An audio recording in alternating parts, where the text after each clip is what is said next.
Dude, thanks for doing it. Absolutely, man. Appreciate it. Yeah, happy to have you. Dude, man, Glad to be here. yeah. How'd you get into aviation? Because this whole conversation series I'm doing, it's like finding people in unique walks of life or unique industries or something that people don't necessarily get to talk to on a daily basis. Like I've done one with my barber where we talked about how that was. I saw that. That was awesome. Did an old FM radio DJ that started out way back in like the 80s and how he got into it and what he thinks is, he's definitely, it's going digital for sure. Yeah. I asked him, I was like, do you think we're going to hear the airwave silence in our lifetime? And he said, absolutely. He said it's going to go digital. So this one I was like, dude, pilot. I mean, every little kid's dream, it's like they're fascinated by it. So I was like, yeah, there you go. So how'd you get into it?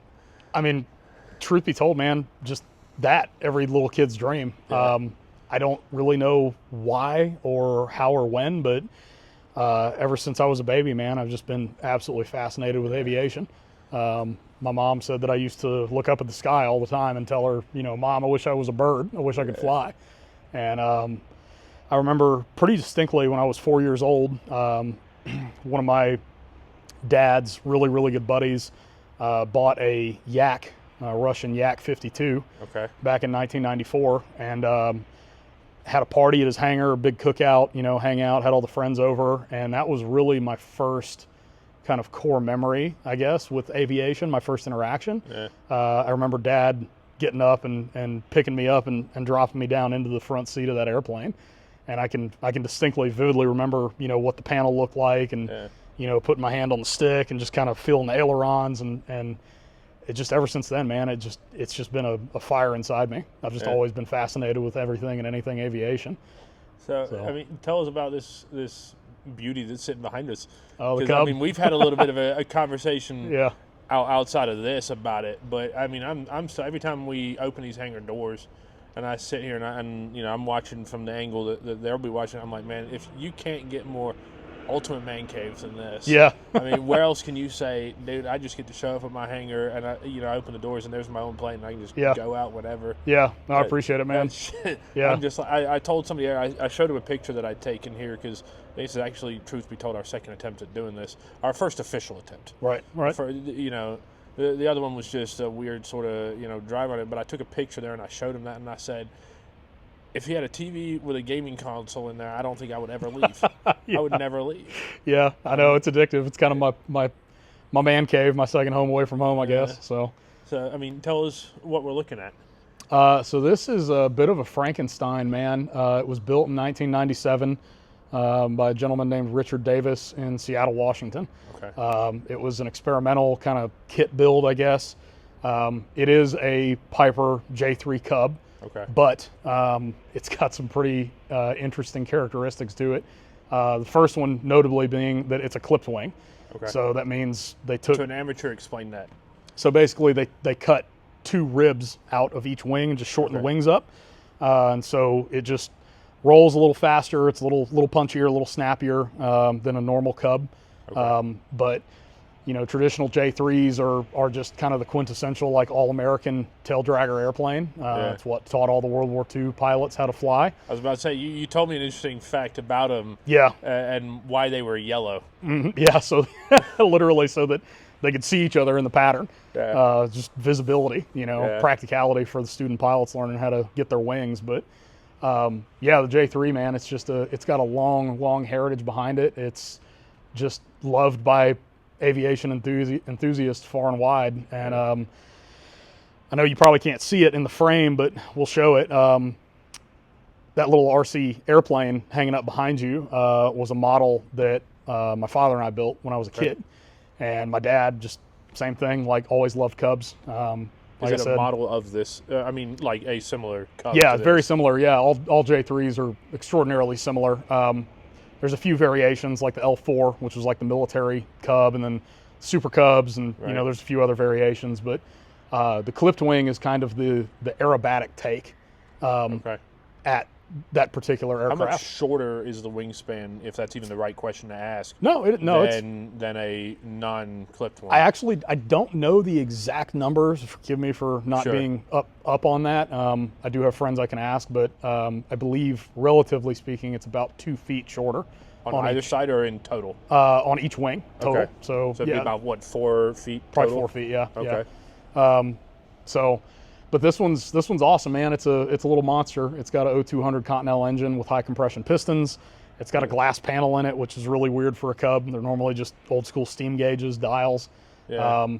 I've got, larger bush wheels and tires on it. Are these things that you like, choices you made to change about it, or is this sort of kind of how it, when you went to get it, what was this done is to it? the gentleman that I bought it from, who's turned out to be a really great friend of mine, David Volker. Super good guy. He's a former UPS retired airline captain, was airline, then retired from UPS rather. I get you. But he had a ton of airplanes, man, and I found this thing on Facebook Marketplace originally, of all places. I've seen some weird things on Facebook Marketplace. Yeah, yeah, for sure. I actually thought it was a scam originally. Yeah. I wasn't necessarily looking for a Cub. I've always loved them, but I didn't think that it was going to be a first airplane. And then when I found it, I was just totally awestruck by it. Yeah. The guy was really open and honest about, everything he had done to the aircraft. He actually wrote, maintained with an open checkbook in the original description. Yeah. And so he was very meticulous about his aircraft. It was one of 5 that he owned at the time. And he basically just said... 1 of 5 Cubs or aircraft? 1 of 5 aircraft total. Okay. Lived at a huge air park down in Stuart, Florida, right above Miami. Okay. But he basically just said that he was trying to thin the herd and that him and his wife were going to build their retirement kind of dream home.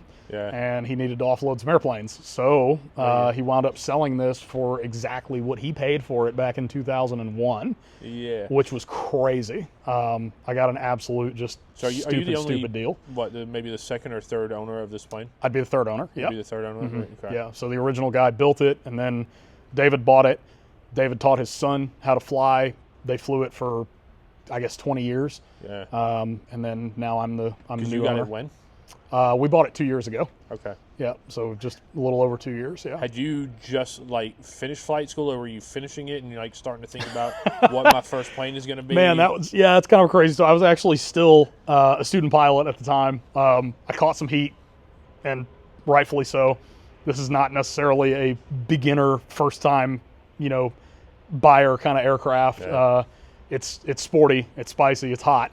But, I'm not in a rush. I knew I'm going to take my time. I've got some phenomenal mentors that have thousands of hours in tailwheel aircraft, and, talked to my wife about it, called a couple of my buddies that have, kind of mentored me in aviation and told them about it, saw, what they thought. And even they were a little hesitant. They're like, man, that's a lot, Yeah. That's a pretty sporty aircraft.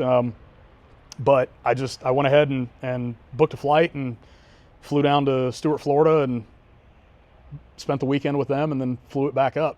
Nice. But yeah, I was still a student pilot. I had adult supervision, by the way. I didn't do anything nefarious or illegal. Right. Okay, just in case CFA is listening. But, hi, Uncle Sam. Yeah, right. But yeah, it's been a phenomenal airplane, man.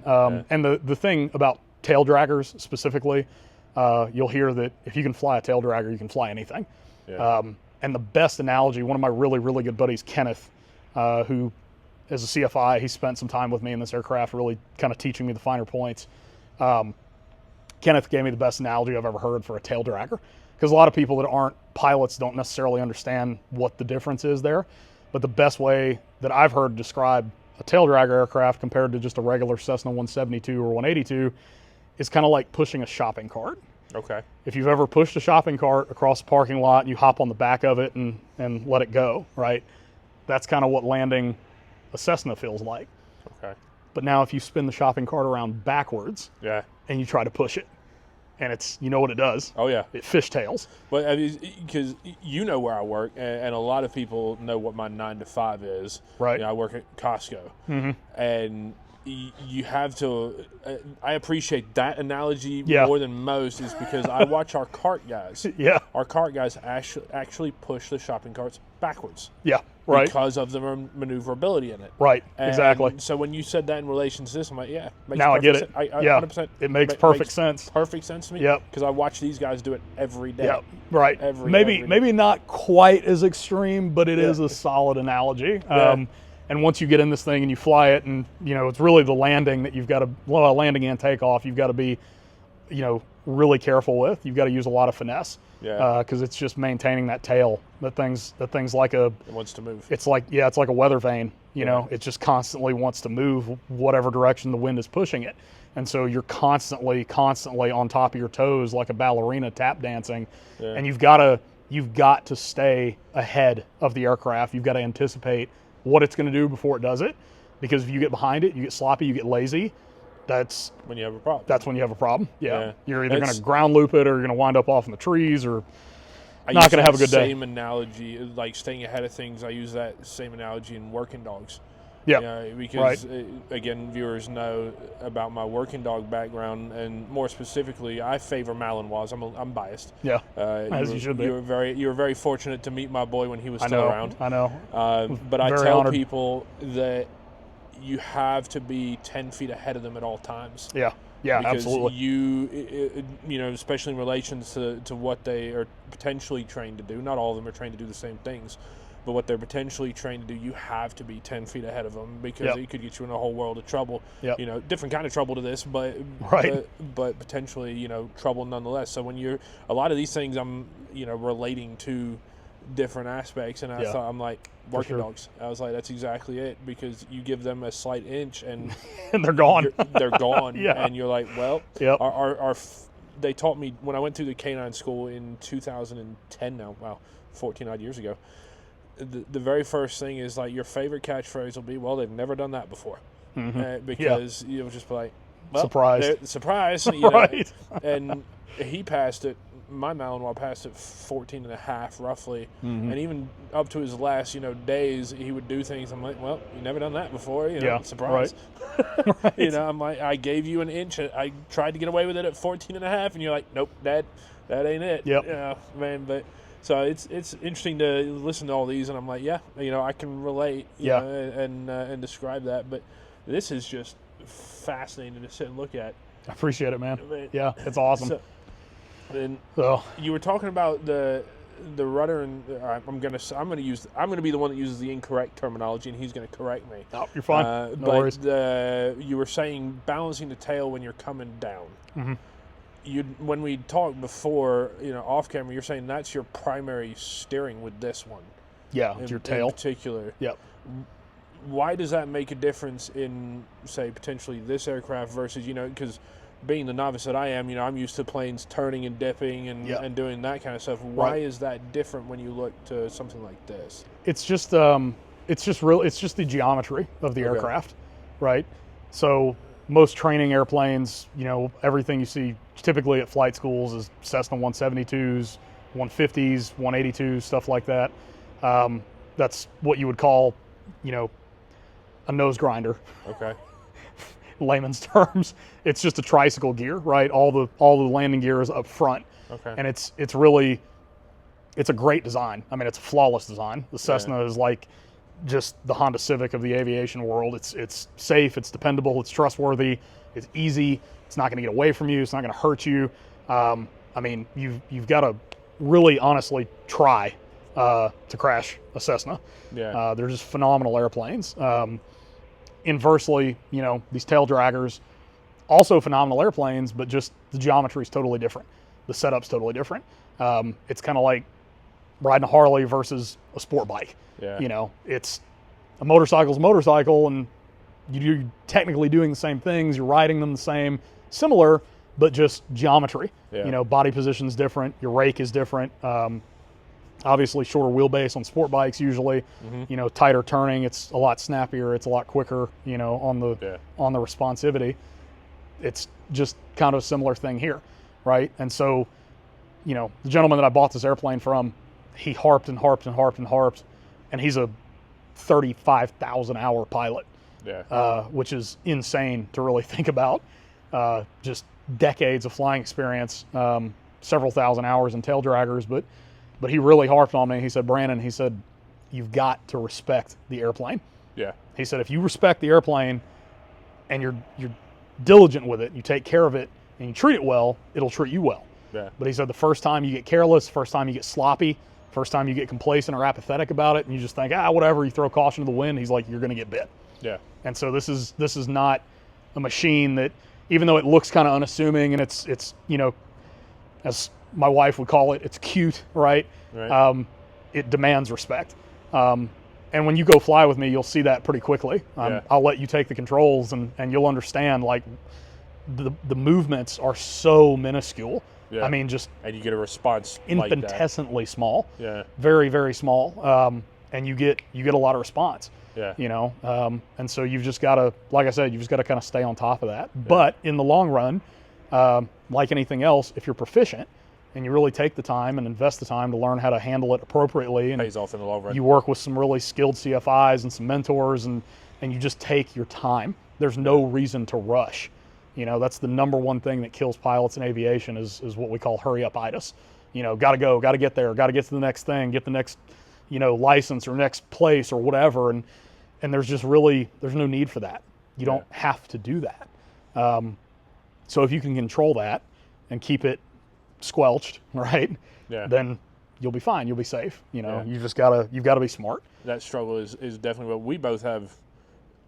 Backgrounds in riding sport bikes. We've used that a lot. Yeah, and absolutely. That was exactly my approach to sport bikes. Mm-hmm. When I got into my last bike, as you know, was a 959 Ducati. Yep. But I learned how to ride on a Hayabusa. Right. And, everybody, little kids that are interested in sport bikes will know exactly what a Hayabusa is. Oh, yeah. And it's the same approach. Land Rocket. Exactly. Yep. Land Rocket's about the accurate description of that bike. Right. But that was my approach. I didn't start riding until I say later years. I'm only going to be 37 this year, but I didn't start riding until later in life. And so I think that plus the similar approach you had to this was I want to ride on something that I have to learn to respect from day one. Yeah. I don't want to be in that little 250 and then go up to the 600 and then go up to the leader bike and be like, man, I should have been here the whole time, flip the bike and hurt myself. I learned from, and so I would like to think in the long run that made me a better rider. Oh, yeah, absolutely. And has, that mindset of, hey, respect the bike. I was learning to ride in Southern California where you can do everything from lane splitting to the whole 9 yards, and I'm like, I'm not going to do that right out the gate. Right. I'm going to respect the rules and respect, and I would be that guy sitting on the 5 northbound, just sitting behind the car in front of me. Yeah. And everybody else is past me. I'm like, nope. Not doing it. Nope. I'm respecting this. Yep. Now, eventually I got to that point where, I'd practice and get there. But it was definitely something that I think I can relate, again, to this in paying off in the long run. Yeah. Absolutely. I got to get you to come do a track day with me now. Yes. That's the we next. Have talked about that. Next thing. First, got to get a new bike. Yep. Because I had to sell mine when I left California. I mean, I didn't have to sell it, but they wanted like $5,000 to move my bike across the country. Right. And I had to move my bike and my Hellcat. And if I'd had some method of trailering it and towing it, I would have been that guy in Hellcat towing a Ducati behind him. Would have been awesome. And that would have just been like, yes. Yeah. But I couldn't. America. So I was like, you know what? Let me just regrettably offload the bike. Right. And we'll get you another one. Oh yeah. We'll definitely get you another one. Because you got to get out to Barber with me. That's what I want to do. Yeah, it's incredible. I remember my dad when Barber first, and that's a racetrack here in town for people. I think he used to or still does own the Barber ice cream. Yeah, Barber Dairy Farms. Yeah, yep. Is that that's how he ended up, I guess, essentially bankrolling the operation? Yep. And he had that track milk built and cheese and ice cream. Yeah. He had that track built to the FIA regulations. Oh yeah, it's so incredible. It's beautiful. We're very, very, very blessed to have that in our backyard. One of my favorite memories of going there is my dad took me there to watch some of the bike racing there. Mm-hmm. But then we caught a Indy. I want to say an Indy race. Yep. Yeah. And the guys down there watching the car, and you're sitting on these grass embankments just enjoying it. And I don't know how much, that probably tells how long ago it was that I was there. Oh, it still goes on, man. It's every year. The guys that were sitting in front of us were obviously avid NASCAR fans. Yeah. And one of them made me and my dad, I've never watched NASCAR a day in my life. Yeah. It's just not my sport. I'm a Formula One guy. Yep, same. It's just how I am. But you could tell these guys were NASCAR fans, and one of them leans over to the other one and says, "Man, these right turns are something else, aren't they?" I couldn't help it. That's awesome. I died laughing at that because they obviously knew. Yep. I mean, they're playing into the stigma. Everybody's like, "Oh, NASCAR's only turn left," right, and that kind of stuff. Like I said, I've never watched a NASCAR race, but I've always wanted to watch one of their road races because I hear that they do them. Where they do the old road course. I'm like, I'd give that a fair shot and see how these guys do it. Yeah, that'd be cool. I've watched. You ever watch the 24-hour Le Mans? Oh yeah, absolutely. You seeing some of the old NASCAR and F1 guys that actually go into that, and they actually had I'm gonna butcher it, but like a NASCAR car in last year's Le Mans. Oh, interesting. Yeah, they entered it, and I was like, you know what? Hats off to them. It finished. Yeah, that's cool. It didn't win anything, right? But it finished, and I was like, okay. It's impressive. Yeah. Yeah, I don't know how close to NASCAR regulations they stayed. Yeah. Because I don't know obviously the different requirements and regulations between one sport and the next, but I was like, okay, they finished. That's cool. I was like, they can take their hat off to that and say they did that, but yeah. So wrapping it all back around, I can understand. More so than most, the respect from doing it that approach. Yeah, yeah. When you get into flying, it's the same way I got into riding bikes, and man, I need to get into. I'm hunting down a V4. Yeah, that's what I want to get. Let me know, man. I'll go. I want to get one. I'll go diving and get one with you. If I can that's a dream find bike. one, I'm like, we'll go wherever it is. Dare I say, we fly up there, I ride it back, and we'll see who gets home first. Yeah, probably you. Probably you. But. I mean, so going from pulling it back into the airplane world, since that's what we're really here for, is power-wise, comparing this to, say, something like my 959 that I think we discussed had probably about 170 horsepower, somewhere in that ballpark. This is remarkably similar in that sense, in that it's, being the non-aviation person, I'm going to think this has got like thousands of horsepower and can do all that. I think you told me it actually had less than my Ducati. 110. Yeah, roughly. I haven't put that on the dyno. I don't know exactly, but could you dyno a plane? Yeah, absolutely. Yeah, you can dyno an engine, no problem. Okay. Yeah. So you'd have to take it out to dyno it. Yeah, it's a lot of work. Yeah, tremendous amount of work. More trouble than it's worth. So this, in theory, has like 60 odd less horsepower than my old Ducati had. Yes. And it can get airborne. Yes. That is, I mean, it makes you wonder, like, if I put wings on the side of my duck, if I would go at least up for 5 seconds. Oh, 100%. I'm sure you would. Yeah. Yeah, definitely. I would not be able to pilot it. But put anything at 200 miles an hour, you're going to take off. Yeah. But so, I mean, my uncle was a pilot for a long time for Emirates. Okay. He got his start in the Air Force of what became Zimbabwe. It was Rhodesia originally, and then they went through, I believe, their civil war and became Zimbabwe, and he was in the Rhodesian Air Force at the time. He flew the old Harrier jump jets from back then. That's cool. And that's cool. And then when he left the Air Force, he went and he remembered when Emirates had like 3 planes. Wow. And now that's look wild. at them. Yeah, he was there pretty much from grassroots level to what they've become now. But I'm always thinking, when I think aviation, I think that. Yeah, right. And then big commercial stuff. Big commercial stuff, I know. And so I think automatically, this is going to have hundreds of horsepower, and it doesn't. It's remarkable to me, chatting with you, that it takes a fraction of that to actually get airborne and do stuff. Yeah. Yeah. I mean, it's because. How fast are you going when you're taking off? I rotate at about 60 knots in this airplane. I cruise at about 85 to 90 knots, give or take. Explain the difference between what I would say like miles per hour and knots, if you can. You put me on the spot. Putting you on the spot. Like, all right, crack out the textbook. Let me. You can put it in layman's terms. I believe 1 knot I don't want to butcher this. Right. You were going to get out the fact book and do it right. To miles per hour. And I'm sure is it I'm sure somebody to, like, there. Yeah, I knew knots? it was 1.15 miles per hour to 1 knot. Is 1 knot? Yes. Okay. Right. Is aviation knots the same as like naval knots? Yes. Or, yeah. It's all it's all the same. standard Okay. units of measurement. Right. Okay. I didn't know if somebody. I know. I'm very conflicted about this. Like, I pull this up because I want to make sure I state the exact number, but I'm sure somebody else in the comments is going to be like, he's a pilot, he should know this. Well, I'm damned if I do, damned if I don't. You know, if my uncle was alive, I could call him now, and he probably still wouldn't be able to do that. Yeah. He would be like, I've flown for 30 years, damn it. Yeah, right. And, he would crack out a book. Yeah. Oh, yeah, absolutely, 100%. I feel almost a little bit guilty blowing the cover on this, but, as I said, he's passed. He gave me the opportunity to fly in one of their simulators. Oh, that's awesome. And man, that's that was where I was in Dubai in, I want to say it was 2016-ish, 2017, 2016. I want to say I was staying in England at the time. I had just graduated college, and they said, "Hey, we'll fly you out here for, congratulations, you graduated college." Right. I had no idea. I was like, cool, I'm going to go spend a week in Dubai and sit on the beach and, see some sports cars and enjoy it. And he just said, he told me and my cousin, his son, he's like, hey, let's go for a ride. Yeah. So, hop in the Range Rover and we'll go, right. Just for a drive.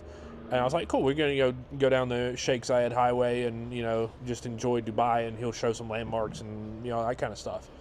And then I noticed that we were pulling into, like, the airport. And then I noticed that we're going to, like, the Emirates, like, corporate stuff. And I was like, all right, what are we doing here? Yeah. I was like, I don't know where we're going. Where are we going? We're going to look at some planes. What are we doing? We got to go by the office and pick something up. What are we doing? Yeah. And then he's like, you can't tell anybody about this pretty much as long as I'm alive. Yeah. Or as long as I'm still employed by Emirates. Right. We walk into the building, and what I later found out were all, like, the flight engineers and, like, designers and all that kind of stuff. Their heads just kind of turned one way.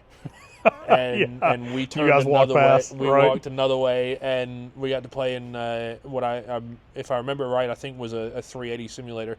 That's wild. We That's got so half cool. an hour. Golly. So me and his son each got 15 minutes. Yeah. And he's just like, pick an airport and we'll land in it for 15 minutes and then we'll swap up. That's awesome. So I, being the American that I am, and being where we are, I was like, let's go land in Atlanta. Yeah. Massive, world's busiest airport. Yeah. Let's go land in Atlanta. He's like, well, we don't actually fly to Atlanta. Right. So they have no reason to design that for us. So yeah. I was like, well, the other half of me is English. Let's go into Heathrow. Yeah. And we spent 15 minutes. And I asked him at the end of his Emirates career, he aged out of actually flying commercially for them. Mm-hmm. So he became one of their flight instructors. And so he could spend all his time in the simulators and teaching, and obviously he could do that just fine. And I, at the end of my 15 minutes, I said, if this was your initial interview of me as a potential, hiree for Emirates, how did I do? And he said, even though you crashed once, you would have passed the initial phase. He's like, you would not have been hired long term, by any stretch of the imagination. Right. But he's like, you probably would have passed the initial test. Initial test. And he's like, you would have been washed out immediately after that. But once we found out that this was literally your first flight, out. Yeah, see you. All right. But it was fascinating to be able to do that. Yeah, it's impressive. That's really cool. So, I would love to do that. And until now, I've never told that story to anybody outside. Because, I've never had anybody else that would really appreciate that. Yeah, right. But that was pretty cool. I want to say it was a 380. I know it was an Airbus. Mm-hmm. And 380s were out at the time. So I couldn't imagine what else it would have been. I mean, it was absolutely massive. Yeah. But that was a lot of fun. That's cool, man. That's really cool. Fun. Funny thing about pilots is there's always this kind of wanderlust about what all the other airplanes are like. Yeah. And so I've talked to. I had the honor of hanging out and actually drinking a beer this past year at Oshkosh with one of the F22 Raptor pilots. And I got just 45 minutes of just you and him. Yeah, just mano a mano, me and him, just kind of chatting, shooting the breeze about aviation. And this kid was 27 years old, man. And he's flying around. Flying the most advanced aircraft in the entire Department of Defense's arsenal. And he was looking at me like I was something special.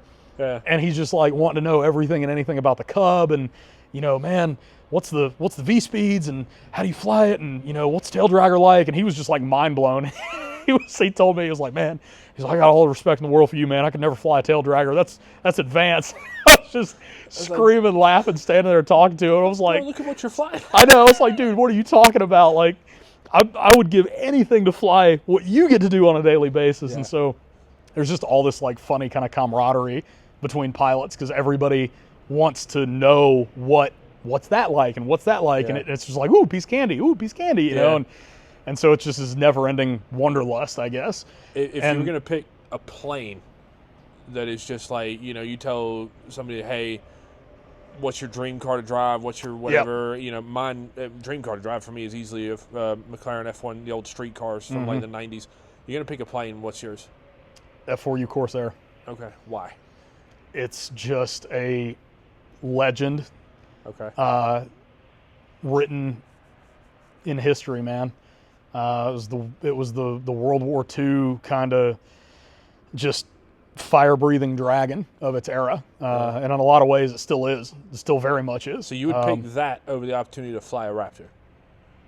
Yeah, I think so. Yeah, that's a hard thing. That's that's See, a when hard. I put it like that. That's a hard I was take. Like, let me ask this question, and then I'm going to loop it back around to the Raptor and see if it and be like, see if I can get you there on that one. But that's really tough. Yeah, that's really tough. Corsair, man. I mean, it's just a absolute monster. Yeah, just loud radial engine, just fire breathing, just behemoth. And even now, man, I mean, they still command respect. I mean, you go to any of these bigger air shows, Sun and Fun, Oshkosh, you know, anywhere in between. Are you going to see one there typically? Yeah, usually the bigger ones, you'll see them. Yeah. They're kind of rare. They're ludicrously expensive. I mean, upwards of $3 million easy. Yeah. Just not a lot of them left, you know, and so it's just skyrocketed the price of the ones that are still here. Yeah. Much like the P-51s and, you know, B-17s, B-25s, right? It's just that kind of old nostalgic, like, World War II history. Yeah. But, man, it's just, I don't know. It's something about it. Like, I guess just as a kid, like, I grew up, you know, watching the Baa Black Sheep movie, and, you know, my dad's kind of Marine Corps idol was Pappy Bollington, you know. Okay. He's just a legend in the Marine Corps, still very much is. That Corsair, man, I mean, it's incredible. It's an incredible machine. Speaking of, because I saw a video and I want to get the plane right before I say it. What was the, and you hopefully you know, maybe, the Air Force is like World War II, like, because I want to say, I'm Spitfire, but that's not going to be right, I don't think. That might have been the European equivalent. Mm-hmm. What would have been, because I want to say the European, you know, like, bread and butter World War II plane was a Spitfire. Air Force.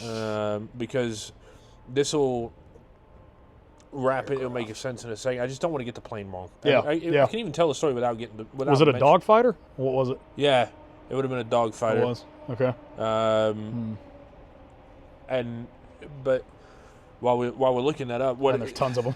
Yeah, exactly. So many. I don't want to butcher the plane, so we can maybe not know the plane. But the video that I was watching was an old World War II vet. Was it twin engine or single? Do you know? It didn't actually show the full plane. In the video, they mentioned the plane. Okay. And they're like, look at all these people experience GForce for the first time. You know, and it was, you know, that old video of the people sitting there and the cameras face them because they're in the back seat, and then they hit the G's and out they go. Yeah, out. They're out like out like a light. And then they took this old World War II vet. You're probably thinking the P-40 Warhawk. Yes. That was the kind of equivalent to the Spitfire. Yeah. Okay. Yeah. That is probably it. You're thinking of the Warhawk, probably. And would it have been a two-seater? Because this one was a two-seater. Because they had the guy in the front and the guy in the back. So it might have been a Hellcat. Maybe. We'll look it up at some point. Or somebody in the comments, if you know the video, let us know. Yeah. But it was like everybody experiencing these G-forces, you know, young kids, everybody. And they just, you know, inevitably when the pilot hits the G's and out they went. Right. They put this old World War II vet in there that flew. I've seen that. I've seen that video. And he's just flying it like a boss. Yeah, I know. Oh, that he was in a P-51. Okay. He was in. I believe. I'm pretty certain. I know the video you're talking about. Yeah. He was in the jump seat in a P-51 in the back. It's a little bitty tiny seat. But he's just like a boss. They were pulling let's do this 6 and 7 Gs, and he just like nothing. Yeah, he's like, I used to do this for fun. Mm-hmm. Yeah, I'll tell you what was really crazy about that video. I know exactly the video you're talking about. Was watching even 65, 70, however many odd years later, since it was that gentleman flew, watching him scanning. Yeah. And he is just totally. He's not looking here. Nope. He's watching where he's turning. And he's cool as a cucumber. Yeah. Totally unfazed at 5, 6, 7 Gs. And the pilot that was flying him, I think, was kind of putting him through his paces a little bit. Seeing if he kind of still had that edge, and he did. It just didn't even faze him. Not at all. But what was remarkable was just watching his eyes. He was so lasered. It was like right back in the seat. Right back where he was. Like nothing changed. Man, that gives me goosebumps. I'm getting them as well. Golly, dude. That was incredible. Because I'm now in my mind's eye watching the video again, and he's like he's just cranking scanning. over his head. He's watching. He's turning, right. He's right back in kill mode. Like he's ready to call something out and just say, hey, it's right there. Dude, I miss those guys. I miss those guys so much. I grew up, my dad was actually the commandant of the Marine Corps League back in the 90s. And so a lot of my childhood was spent in the old VFW bars and going to the American Legion meetings and, the VFW meetings and all that stuff. And man, I grew up around all those those old salty World War II pilots and Korea and Vietnam and just that whole era, man. And it was just such a different breed of men back then. It's totally different. And they were just hard as nails, but they loved really hard as well. Yeah. One guy specifically who was pretty significant in my life, my childhood. I never really met my grandparents, and so there was a gentleman, Bob McGraw, and he was a BAR gunner in the Marine Corps. He was on Iwo Jima in the initial invasion. He got his right eye shot out by a Japanese sniper. They were running up a hill to go raid a pillbox, and his fire team leader to his left got hit with sniper fire, and the bullet actually ricocheted off of basically a rib or something inside of him right next to him, and it came back up, went through the bridge of Bob's nose and took his right eye out. But man, that guy was he was hard as nails. Yeah. But every time I'd see him, he'd have a Marlboro Red cigarette hanging out of his mouth and a Coors Light in one hand. And he'd, come here, boy. Come talk to Uncle Bob. How you been doing? What you know? And man, he was awesome. And so he kind of took up this role in my life as kind of like a, surrogate grandfather, I guess. Yeah.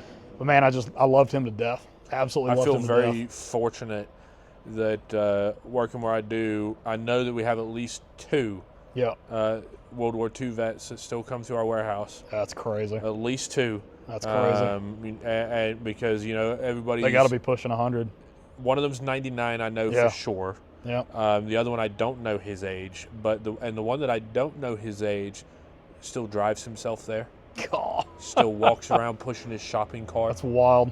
I mean, it's just, and I asked him, I was like, hey, do you mind me asking, what you did in the war? Because I said both my grandfathers were in the war, and I had a great uncle on my mother's side that was in both World Wars. Yep. And I was like, do you mind me asking what you did? And he said, no, I don't mind at all. He said, I was in the Battle of the Bulge. And I was like, I'm like, that's the stuff like, you and I see in movies. That's insane. And to know that this guy lived it. Dude. I'm just like... Next time you see him, you need to ask him if we can interview him. Absolutely. Absolutely. I would love to do that. Because I went to... Those guys are like walking history books. It was fascinating. I feel so immensely honored when I find one that's willing to talk about it. Yeah, same. And if they're willing to talk about it and they do, I could sit there for hours and listen. Oh, I know. I really could. I know. I went to France in 2016, and we went to Normandy, and my grandfather was in the invasion of Normandy. Yeah. So we went to Pont du Hoc. Wow. And we went to, I want to say it was Omaha Beach. Don't hold me to that. You know, I know for sure it was Pontotoc. I just don't know. I want to say it was Omaha Beach that we went to. And you know, it's the only part. It was my honeymoon to my ex-wife at the time, and it was the only part of our honeymoon. Didn't take a single picture. Didn't video anything. Didn't do anything. And I said, just present. We're just gonna go stand on that beach. And just stand there for a minute. Because you know, and just experience it. You know, and it gives me chills. It was so and just I was just like, whoa. It's like, you know, dude. As you know, I was in the Marine Corps for 6 years, and my dad went to a lot of places when he was a Marine as well, obviously. But in his foot locker of kind of keepsakes and memoirs and stuff, he's got a Ziploc baggie, and that whole Ziploc baggie is full of old 35 millimeter film canisters. And each canister has got sand from different famous places that he got to visit while he was touring around the world. But one of them is Iwo Jima. And I've got just like a little 1 ounce bottle of sand off that beach, man. And you talking about prized possessions, dude. I mean, absolutely. But I've popped the lid on it. You know, it's taped up pretty good, but I've popped the lid on it a few times and just kind of dip your fingers in it and just feel it. And man, just like envisioning what those guys went through. Fighting uphill, running straight into a wall of death in this black, rocky, sharp, it's like little shards of glass, just hard volcanic black sand. And man, you just, I don't know how to describe it, but it just gives you chills. It does. You know, just it absolutely just does. Feeling that, and then imagining like, man, if that was in my boots and in my camis, and I'm digging in my elbows, low crawling, and it just, and I'm sure that's so minuscule compared to the adversity they were facing. I have no doubt they probably didn't even notice the sand. But it just added to the extreme adversity that they faced in those days, fighting that battle, you know. And it's just, man, it really puts things into perspective. It does. Just how sit much, there for a minute and think about it. Dude, just how much respect those guys command. It's just unreal. One of my favorite interviews in that regards was two British vets. One was I believe a World War II vet, and one was an Afghan vet. And they were talking about the differences. And the World War II vet was a Navy vet, right? And they both almost at the exact same time said they would not have liked to have fought in each other's war. They wouldn't trade it. They wouldn't trade it for anything. And in that, to show how these guys can, you know, even be colorful into their old ages, the World War II guy said, he's like, well, you know, and also I couldn't swim, so I wasn't going home anytime soon. And the young guy looks at him, he's like, what are you doing in the Navy if you can't swim? And he's like, well, you know, the ship goes down. I'm not going to be able to swim anywhere anyways. So you want to be out in the middle of the ocean? Like, he was just the blunt humor from it. I was just like, man, to be just. If I see the guy coming through Costco, I'll bug him like, dude, would you mind sitting down and just chatting with us about it? Because I would love to. Now, you mentioned a name, and I caught on to it, and now when I ask if the two are related, you mentioned a Pappy name in the Marine Corps. Pappy Bollington, Is that where you got the name for your aviation business?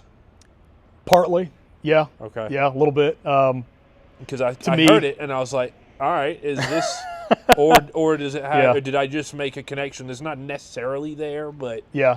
So, to me, yes. Okay. So my wife and I started a business last year called Pappy Aero, and we manufacture high-quality aviation detailing products. Okay. So, you know, soaps, degreasers, waxes, washes, coming out with ceramic in a few months I'm really excited about. But really the whole mission behind that idea, that product line, was just to help preserve aviation in the best way that we can. I've you know, noticed a pattern with pilots. They're typically very OCD, much more so than, you know, and I don't want to rag on anybody, but you know, car guys and bike guys and other kind of various enthusiasts, aviation pilots, man, they're just on a whole nother level of meticulous. Yeah. Which I think is a lot of the reason that some of these airplanes last as long as they do. You'll go to air shows, man, and it's not uncommon to see, old Waco biplanes and, Stearman biplanes and, all the old World War II stuff, it's still flying. Yeah. And it's in immaculate condition. I mean, it looks like museum quality. And it's because of all the pilots taking diligent care of their aircraft. Again, kind of going back to something that the gentleman I bought this aircraft from kind of instilled in me. He got kind of emotional at dinner the night before we, flew it back up here to Birmingham. And he said, Brandon, I am so happy that you are getting this airplane. He said, you're going to be the next caretaker of this for the next 10 or 20, however many years you have it. And he said, I'm just thrilled to be passing it on to you. And he kind of started tearing up a little bit, because this was one of his kids, in his fleet for years. And it's the airplane that his son learned how to fly in. And I mean, of the 700 something hours that it had when I bought it, I think his son Garrett put 600 of them in, from when he was 13 all the way now up into his adult years. And anyway, David said something really, really profound to me. And he said, Brandon, he said, we're never really the owners of our aircraft. And I looked at him and said, what do you mean? And he said, we're simply the curators. He said, we're just the curators for the next generation. Yeah. And he said, because you're going to pass this plane on to your kids, and they might pass it on to their kids, and it's gonna outlive us by a lot. Yeah. As long as you take care of it, and as long as you respect it. And that just really kind of hit me hard. It kind of got me, and I was like, man, yeah, you're right. I was like, these are really, truly like family heirlooms in a lot of ways.